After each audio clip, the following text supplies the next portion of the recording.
Back. You're listening to Broadscast here on KHTS on this beautiful Friday, and we have Jenna McCarthy still on the line. Jenna, you there? I'm here. You didn't leave. You didn't say forget this place. Hey, I want to let people know, though, that they can subscribe to us on iTunes and also call in 661-298-5487 and follow us on Facebook and all that great stuff. And anyway. Every show we're trying to break the internet, so knock on out. Blah, blah. So we're talking about cheating, because not all those divorces stemmed from cheating, correct? Only 2 of the 3. Okay. So I believe that everyone has a cheater within. And my equation is void plus opportunity equals cheating. And so one of them, if there's a great big void, it doesn't take much opportunity. But if things are going well, but opportunity is there, and then things start to kind of the void gets bigger. I just think we all have that in us. And so as a married person, I cannot dictate or change or be in control of the opportunity, because that's going to be everywhere. So all I can do is work on the void. So make sure that we're strong and that, we're there for each other. And I'm not saying it's my fault if he went and strayed, because there are some guys who are just pigs, Right. And some women too. Women cheat as well. But I think that we all have it. We all have the potential. What are your thoughts there? Oh, I really liked the way you said that, and I love the idea that you can't control the one, but you can control the other. And I'm very visual, so I'm picturing this, graphic as this one gets bigger, that one gets smaller. But I kind of disagree a little bit. Okay. I don't think, as miserable as I am, if I was totally, absolutely miserable in my marriage, I still wouldn't cheat. I just wouldn't. I'm not a cheater. I have such strong feelings about that, and maybe, I don't know, because my dad cheated on my mom. Mm-hmm. We could get into therapy about that one, but I always felt grab your sack, man up, get out. If something's not good, man up, and stay in sequence. Get out of this before you get into that. And I will tell you, and my husband hates when I tell this story, but this is a true story too. My husband was engaged to somebody else when I met him, and we were like, oh, wow, you're cute, and sparks are flying. And he was like, I didn't even know how miserable I was, but yeah. I knew as soon as I was attracted to you that was never going to work, because I can't be with somebody when I'm having feelings for somebody else. And so he completely extricated from that first. And over the years, we've had many, many friends who have, divorced from infidelity or had affairs and somehow magically worked it out. And he and I are both sitting over here going, I couldn't forgive and forget. And I mean, we had one friend, when we found out he was cheating on his wife, my husband cried. Aww. He literally cried because I thought that person had more integrity than that. Mm-hmm. Do you think? And obviously, that's why somebody like me, who comes from a history of cheating, married somebody like my husband. I need somebody that's I will never, ever, ever, ever cheat on you. No matter how drunk I am, no matter how mad I am, no matter how many naked, beautiful supermodels are throwing themselves at me, no. What does your husband do that's happening? I was talking about me. Oh. I was talking about me. Jenna, do you think there's a difference between emotional cheating and physical cheating? I think they're both equally bad. I mean, people say all the time, and again, we've had friends that the cheating was a one-night stand, and they say, well, at least it wasn't emotional. And you're like, okay, but now I can never trust you again. And we've had other friends, I can't even count how many where they're like, well, they never actually slept together, but they had this, they had the full-on affair with everything else. Right. I mean, no, and to your point, that sort of thing, I absolutely agree, develops when you're not getting your needs met at home, whether they're physical or emotional or financial, whatever it is. You're going to start maybe going down that path. But my hope is that when you take one step on that path and you see what's ahead, you're going to go, whoa, backtrack, mayday, abort mission. Right. I mean, that's my hope. Obviously, people make mistakes. Although I have to say, and this is certainly not an invitation for my husband to go and have one, but a fling, that I feel like so for some can be seen as a red flag, like a one night, red flag, this is happening, we've got to work. Like, I'm not saying that I wouldn't be like, get out at first, but, but when it comes to being in the workplace and then you're spending lunches together and you're, texting each other later and you're hiding that, nothing's happening, that to me, but the ultimate betrayal for me is not him going and having relations with somebody else, but maybe doing chores. Like at somebody else's house. Yes, like imagine him going and like I've asked him for 3 weeks to clean the backyard and spray it down. Like if I found out he was off spraying down someone else's backyard, that's not a metaphor or any sort of like that I would be livid because to me, I'm half joking, but it's really true. Like if he was emptying her dishwasher. You can sleep with anybody you want, honey, but I catch you spraying somebody's yard. Exactly. Waka waka. Yeah, waka waka. So I mean. This is your how many books have you written now at this point? I counted. I really can't count. I did. I counted. This is trivia with Jenna McCarthy. I counted 11 on your Amazon page. I counted 11. Then I got all the way to the bottom, and then I found that you have another book coming out in February 2016. What is that one? And oh my gosh, that one's super fun. We just changed the title yesterday. It was. Let me see. It was. Let me tell you what you've done. You did write it as Ill Will, and then the cover said it was to be announced. So if you changed it yesterday, you need to let Amazon know because they. Okay. Oh no, I do. I just had the conference call with my publisher in the marketing department. They didn't like the way Ill Will was looking on the covers, and I was like, you know what? It's actually kind of a negative. Right. It has negative connotations, and this book is really fun. It sounds like it's not funny at all, but it's really funny. It's these three sisters that do not speak at all, and their mother dies, and she was not the best mother on the planet, and they have to settle her estate and do all this stuff, and the only way they can do it is together, and they wind up. They were completely estranged, like, they're very much, there's the oldest with all those controlling tendencies, and there's the middle peacekeeper, and there's the young free spirit who's just a hot mess, and I love her so much, and because she really is a hot mess. And the control freak wants to tell her how to do everything, and, she's like, you're not the boss of me, but with much more colorful language. And they wind up all having to live together, which sounds contrived, but it really works out, and having to go through this process of grieving and not grieving and not missing this mother, but realizing that, what they had lost was each other, and it's very fun.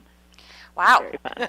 So I love your style of writing. I feel like, and I'm sure you hear this all the time, you write sort of like you speak, and it's very conversational and it's very relatable. And so it feels like you're hanging out with girlfriends when you're actually by yourself on your bed reading a book. Oh my gosh, that is the highest compliment that I could get, because nothing bothers me more than reading something that's, I'm a writer. There are rules. There are rules, right? You never end a sentence with a preposition. But nobody walks up to you and says, about what is that book you are reading? Right. Say what's your book about. And if I write about what is that book, or tell me about the book, no, I'm going to say, what's your book about? Right. And if I read that any other way and it reads wrong, like, I'll put down a book for a sentence like that. Right. I'm done. It's a little pretentious. So we have to go to break. You're going to stay with us, yes? Me? Yes. Yeah. All right. We'll be right back with Jenna McCarthy. Welcome back to Broadscast. We're talking to Jenna McCarthy, author of Pretty Much Screwed and Pretty Much Everything Else. Hey, so Jenna, I have a question. So it's two-part. How many memoirs did you write? 3? 2? 3. Yeah. Okay. So when did you, and then you also have, it's Maggie Malone, right? Is that the other character? Okay. When did you make the transition from your memoirs to then writing fictional books? And how hard was that, or easy? It was not hard at all. I'm trying to remember which one I wrote first. So before I wrote and sold Maggie Malone, I wrote a children's picture book. Okay. It was something that I had been working on, and my agent does not represent children's books. I had asked her for friends in the past, like, hey, does your agent do children's books? I have this thing. And she had said, no, here's where I recommend. So I have this thing just because I have kids, and I have to read them books ad nauseum, and I think most of them stink. And I was like, well, if I wrote a book, it would be fun for the parents to read, and it would be great, and blah, blah, blah.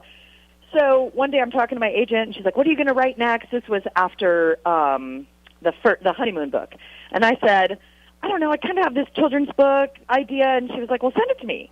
And I said, "Well, you don't do children's books," and she said, "Dumb blank. I'm your agent. I represent. If you read a cookbook, I'm your agent." And I was like, "Oh, that's cool.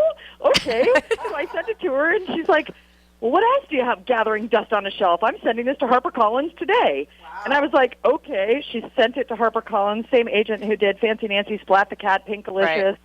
the same editor. Mm-hmm. She literally made an offer within 2 weeks. Wow. And for a 2-book deal, so I wrote those 2. Got so excited. I had another idea that I'd been noodling around. I threw that one out there. That one got bought. So those 2 have been being illustrated for the past 2.5 years. Wow. They will be out next year. The first one comes out next year, and the next one comes out in 2017. I mean, Wow. This is crazy. These are books that I sold in 2012. But my illustrators are fantastic. One of them's a Caldecott nominee, and the other one is just this amazing Sarah Palacios. She's amazing. And Molly Idle is the Caldecott gal. Right. So now I'm like, great, okay, I have to wait 4 years for these to come out. What am I going to do? What am I going to do? What am I going to do? And I had this idea for a middle grade series. And I had another author friend, my co-author on that series, Carolyn. Is this boring? No. We were each going to write. I said, I started this book. I don't know where it's going. And she said, well, I started a book, so we should keep each other accountable and send chapters and be each other's writing partners. And I said, great. So I sent her my first chapter, and it was a variation of the one that's out now. And she said, oh my gosh, this is awesome. And what would be even cooler is if you made the magic this certain brand of magic. And I was like, oh my gosh, that's awesome. And she said, do you want to write it together? And I said, never, not ever. No, I do not want to work with people. I'm a total loner. I'm a control freak. And she's like, well, I'm not. And you can have final say on everything. Let's do it. And I said, no, 50 ways to Sunday. No, absolutely not no. And she said, well, you know what? I'm just going to write the next chapter. You can look at it or not, but I'm going to write it, and I'm going to see if you like it. And she did, and she sent it to me, and I loved it. And I was like, oh, my gosh. That was so I don't know how other co-authors work, but the way we worked was we wrote a chapter a day. Yeah. And I would write it, send it to her that night. She'd read it, get me, work on the next one the next day. We would talk every morning. What do you think should happen in this chapter? And sometimes I'd say, well, I have a really good idea, but I want to surprise you. And she'd say, great. And, we came up with all these processes where, well, what if I don't like something you write? And so we had each one of us got 3 strikes per book, like a final no. So I could say, well, I don't really like, Right. that scene. And she could say, well, that's one of the 3 things I'm going to fight for. So you had to fight for things that were really important because you only had 3 in a 40,000 This is how we do word broadcast. book, This is how Yeah. Kim and I work. I just, my own personal plug, I have a book coming out in September, and I co-wrote it with an author that I'd never met. We've still never met. We've only texted and talked on the phone and emailed, and it was really hard, actually, to find a rhythm, and there's a lot of trust, and you don't realize how much trust that you have to put in someone else. And one of the things that we struggled with was finding each other's voice and, trying to stay true to that throughout the entire book, because our book is every chapter's its own story, and trying to, not get offended when the red strikes would come back and the comments, and we would duke it out over things. I mean, I would hang up and I would get so mad, and I've written a couple books, and one with HarperCollins actually, or William Morrow before it was HarperCollins. Anyway, and I remember some of my best arguments were with the editor and with other people that I was writing with, because you really fight for what you believe in and what you think is a good storyline and what you think, and the process is frustrating and beautiful in the same vein. Well, I could not agree more, and I feel like, there were some things where I'd say, I like it this way, you like it that way, let's leave it in the manuscript with the question, and we'll let the editor decide. And then that way we don't have to, we don't have to duke it out. We did have a couple of knockdowns, I won't lie. Yeah. But I'll tell you, and I hate admitting this, I hate admitting this, but it's the truth, so I will. My big thing was, well, this is my voice. She's not going to be able to, mimic my voice, because that's my voice.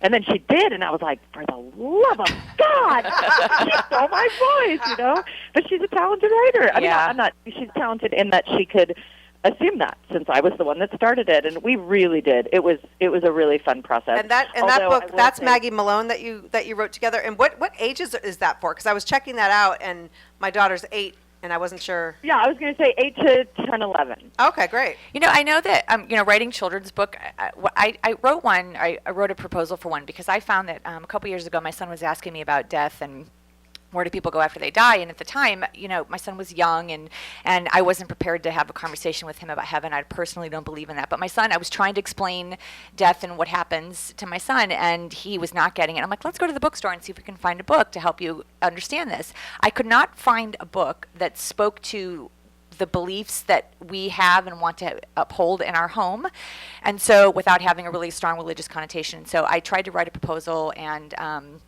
it was really user-friendly and very non-religious and just really from your heart. And I had a heck of a time trying to sell it because they said, there's already books like that out there. And I'm like, but it doesn't speak to me. One. What? Right. Yeah. Yeah. Yeah, show me one. But I think it's a different time now. I think that religion is so much more, and people who aren't necessarily believers have a bigger voice. But we have to go to break.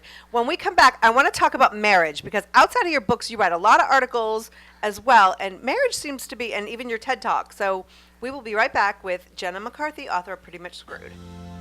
Welcome back to Broadscast. Jenna McCarthy in the house. Subscribe on iTunes and all that good stuff, and Facebook, Twitter. So Jenna, before we get into marriage here, tell us where people can find you. JennaMcCarthy.com, at Jenna Writes on Twitter. What else you got? I think it's Jenna Writes on Instagram. It's Jenna, the real Jenna McCarthy on Facebook. I have several Facebook pages. You just find me. And even now when you Google me, it no longer says, did you mean Jenny McCarthy? Woo! Right? That's And I get a woo. huge. You know That's how huge. Annoying that what? Did you? No, I didn't. Okay? But you know what? It's similar to my personal goal is when you go to write broadcast, it says, did you mean broadscast? Oh, yeah. Because, No. Right now when it you still go tries to Google correct me. Jenny, it says, did you mean Jenna? That's what I Nice. Yeah, similar goals. Hey, so your TED Talk, your articles, like you often write about marriage. So why is that? Do you feel passionate about your marriage, giving your own personal experiences to help others? Like, what's the funniest part about this is, so the book came first. From the book, I was actually asked to do that TED Talk, and I was the one over there going, I'm not an expert. I'm not Jenny. You know that, right? And they were like, the E in TED stands for entertainment, and we like your voice, and we like, the light and funny, and, please do this, whatever. So I did, and it was fun and terrifying and all that stuff. But now I actually have a side career because I do corporate speaking because of that, which is super fun and also lucrative, nicely profitable. Yeah. It's the big joke. Like, my husband and I will get in a, not a fight, but like, well, I think this, well, I think that. I'm like, well, I am the marriage expert, honey, so you're going to have to defer to me on that one. But the reason I got into that in the first place, seriously, I write about everything, and I love writing about marriage, and this is going to sound narcissistic and full of myself, but it's the honest-to-God truth. I am happily married, and I feel like that is really an anomaly, and, we fight like cats and dogs, and my husband drives me up the flipping wall. But at the end of the day, I'm happily married, so I must know something about it, right? Right. And this is not just me saying everything I know about it. I do tons of research. That's what I do. I was a magazine writer for 22 years, so I have my finger on the pulse, and also Google alerts, and I have John Gottman on speed dial, and I follow all the research. That's what I do. So I turn this eye-crossingly boring research into something that you can actually implement in your daily life and make your own marriage better, because it's not going to get better on its own. And even the best, I have a great marriage. It could be better. I could, there are things that I could be doing all day, every day, and so what are they? And let's remind people to do it, and let's do it in a funny way. And like with my marriage book, seriously, the feedback I got over and over and over and over was, oh, my God, thank God it's not just me. Right. And I'm not just complaining about my husband in this book. For everything I say that he does, I throw myself under the bus with some even more annoying thing that I do. But, it's like, this is what a real marriage looks like. Let's peel back the curtain. This is what it looks like. Ups and downs, laughter and tears, Do you But discuss here's with your why husband? I think. Do you Do I fight with my husband? No, do you discuss with him before you write stuff in your books, like things that have to do with him? Do you get husband approval? He reads every word that I write before it's published, and I can tell you, I can't say it because it's a bad word, but I had one sentence about him in that 80,000 word book that he said, please don't say that. Oh. And there's some really revealing things, and I'm over here going, really? Of all the stuff I said, that's the thing that bothered you? He's That's like, that's funny. yeah. And I went, okay. And I mean, I would never disrespect him. I would Right. never. But he also, I was doing this when he met me. And my husband is the anti-me, which opposites attract for sure. We are green acres. I am big loudmouth city girl, and he is quiet conservative farm boy.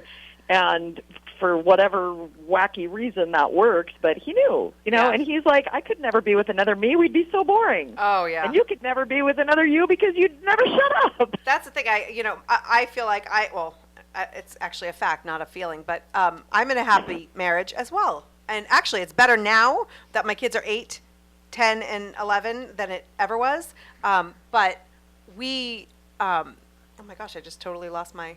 You're in a happy marriage. Woohoo. Yeah. Single girl. Well, Because we're getting the gotta go, like we're getting the gotta go sign. we're getting the gotta go sign, and I'm sitting here ready to talk Purge. about marriage and all that good stuff. But it can always get better, But at the same time, you gotta appreciate what you have. And if I had somebody like me, I would die. So Right. Jenna, I would never want to be with another me. yeah. No. So Jenna McCarthy, I almost called you McCartney. Now we're changing your name. Great thing. Thank you so much for staying on the line with us all morning here. We really appreciate it. And we love all your books. And next time you have one, you want to write about an ex-husband who stinks, you can come to me for stories. All right. Thank you so much. It. We'll see you next I week. loved being here. Thank you, guys. Thank you, Jenna.